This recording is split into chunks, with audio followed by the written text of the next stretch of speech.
Good morning students. आज हम वाक्य क्रिया के आधार पर वाक्य का एक भेद है वाच्य।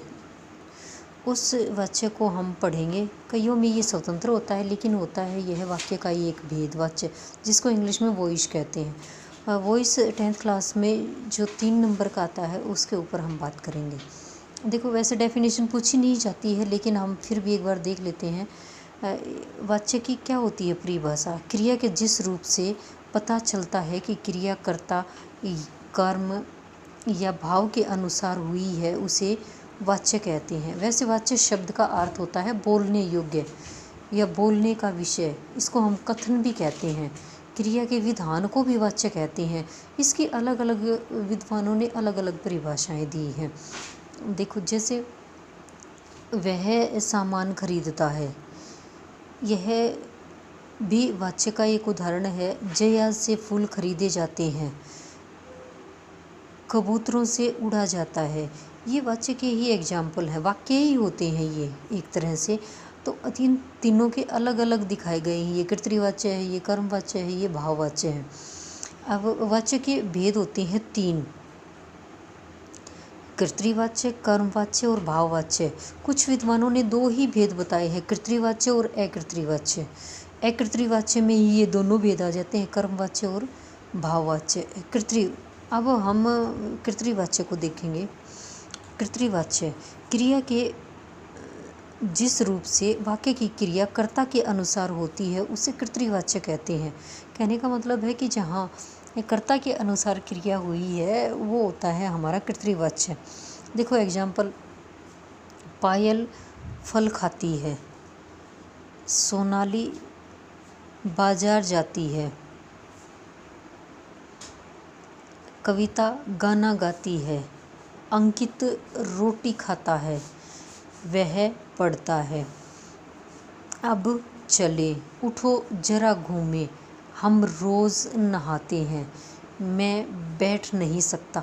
इस तरह के जो सेंटेंस होते हैं ये होते हैं हमारे कर्तृवाच्य के, जहाँ पर क्रिया कर्ता के अनुसार होती है।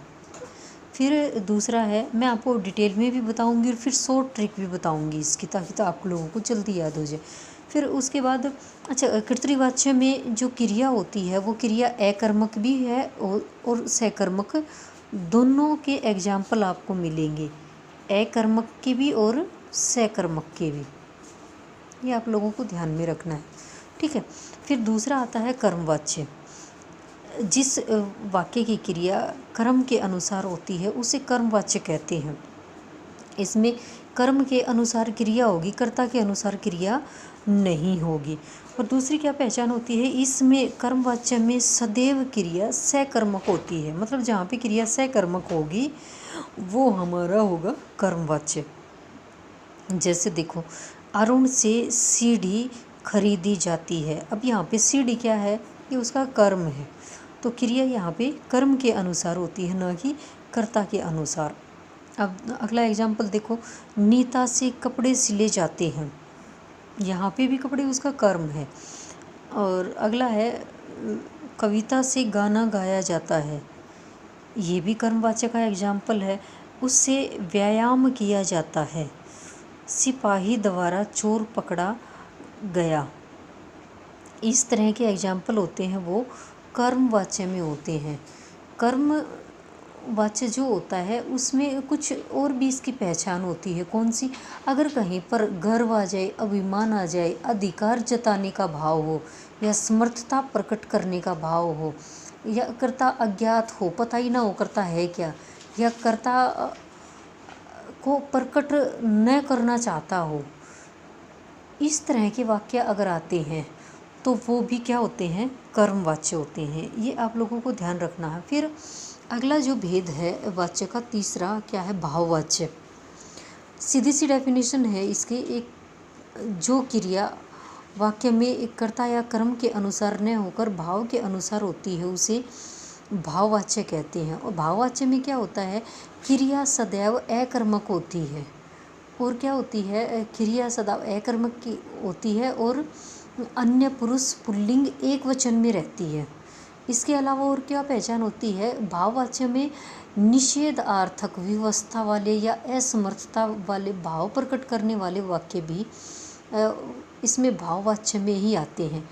कभी कभी मतलब बहुत कम ऐसा होता है कि अनुमति प्राप्त करने के लिए भी अनुमति प्राप्त करने वाले वाक्य भी इसमें होते हैं। इन चीज़ों का आप लोगों को ध्यान रखना है डेफिनेशन के अलावा। अब देखो इसमें एग्जाम्पल देखोगे आप, पुलकित से सोया जाता है, नानी से उठा नहीं जाता, अब चला जाए, मुझसे इस गर्मी में बैठा नहीं जाता, हमसे रोज़ नहाया जाता है। इसमें आप देखोगे कि जो निषेध वाले वाक्य भी इन सभी में दिए गए हैं, या असमर्थता प्रकट करने वाले भी, जैसे मुझसे इस गर्मी में बैठा नहीं जाता, या नानी से उठा नहीं जाता, अब चला जाए, ठीक है, या नहीं चला जाए, या सोया जाए, नहाया जाए। इस तरह के वाक्य क्या होते हैं? भाववाच्य में होते हैं। अब ये तो हम लोगों ने तीनों देख ली इसकी डेफिनेशन, कुछ एग्जाम्पल। अब केवल पहचान से ही ये पता चल जाए कि ये कर्तृवाच्य है, कर्मवाच्य है या भाववाच्य। उसकी छोटी सी ट्रिक है ये। इसमें आप देखोगे पहचान के लिए दो तरह से सेंटेंस आते हैं एग्जाम में। एक तो कोई भी वाक्य दे दिया, उसको पहचानना कि कर्मवाच्य का है, भाववाच्य का है या कर्तृवाच्य का है। और दूसरा आता है बदलना, कर्तृवाच्य से कर्मवाच्य में बदलना, या कर्मवाच्य से कर्तृवाच्य में या भाववाच्य में बदलना, इस तरह से। तो मैं दोनों का ही आपको बताऊंगी। पहला पहचानने का होता है, उसमें आप लोगों के लिए ये 6-7 पॉइंट, आप इन पॉइंटों को भी ध्यान में रखोगे तो भी आप आराम से वाक्य को कर सकते हो। सबसे पहला काम क्या होता है वाक्य में? वाक्य में सबसे पहले हमें करनी होती है कर्ता की पहचान, कि कर्ता कौन सा है, ठीक है। दूसरा क्या है इसमें? एक कर्ता की पहचान करने के बाद हमें कर्ता के साथ देखना है से, कर्ता के साथ से, द्वारा, के द्वारा। ये देखना है कि कर्ता के साथ कहीं पे से है, द्वारा है या के द्वारा है।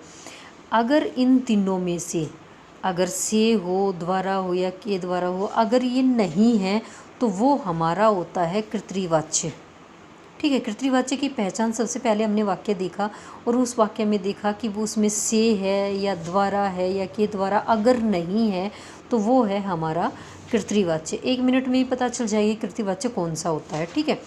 फिर आगे, अगर कर्ता के साथ हो ये तीनों, द्वारा हो, के द्वारा हो या से द्वारा हो, तो फिर वो हो जाएगा कि वो कर्तृवाच्य तो है नहीं, वो या तो कर्मवाच्य है या फिर वो भाववाच्य होता है। फिर ऐसी सिचुएशन जब आती है जब कर्ता के साथ से हो, द्वारा हो या के द्वारा हो, तब हमें पहचान करनी होती है क्रिया की। अगला जो स्टेप क्या है हमारा, हमें क्रिया की पहचान करनी होती है। क्रिया की पहचान करने के बाद यदि कर्ता के साथ से या के द्वारा हो और क्रिया अगर सहकर्मक है तो वो होता है हमारा कर्मवाच्य। कर्ता के साथ से हो, द्वारा हो, के द्वारा हो और क्रिया सहकर्मक है तो वो होता है हमारा कर्मवाच्य। और कर्ता के साथ से, द्वारा, के द्वारा हो और क्रिया अकर्मक हो तो वो होता है हमारा भाववाच्य। भाववाच्य में बताया था कि इसमें क्रिया सदैव अकर्मक क्रिया का प्रयोग होता है और पुल्लिंग एक वचन में रहती है। ये आप लोगों को ध्यान में रखना है भाववाच्य में। और दूसरी ये पहचान होती है। ये पॉइंट आप देख लोगे। सबसे पहले हमने देखा, एक बार फिर दोबारा से मैं बता देती हूँ। हमें देखना है कर्ता की, सबसे पहले कर्ता की पहचान करनी है। कर्ता के साथ के द्वारा या से द्वारा अगर है तो फिर या तो वो भाववाच्य है या हमारा कर्मवाच्य है। और अगर नहीं है कर्ता के साथ ये तीनों तो वो हमारा कर्तृवाच्य है।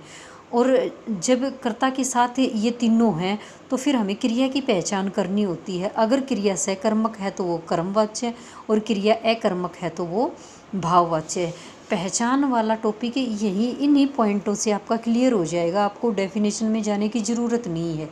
फिर आता है हमारा बदलने वाला पार्ट। तो इसकी सीधी सी पहचान होती है, अगर कर्ता के साथ के द्वारा हो, द्वारा हो या से हो तो उसको हटा दो। और अगर नहीं है कर्ता के साथ तो उनको लगा दो। अगर आप लगाओगे कर्मवाच्य बन जाएगा, हटाओगे तो वो कर्तृवाच्य बन जाएगा। और काल का आप लोगों को हमेशा ध्यान रखना है।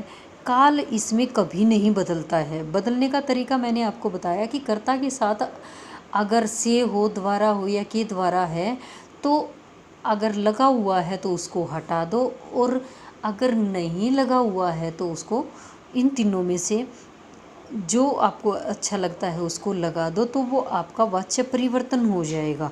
और काल आप लोग बदलोगे नहीं, उसी काल में क्रिया करनी है आपने।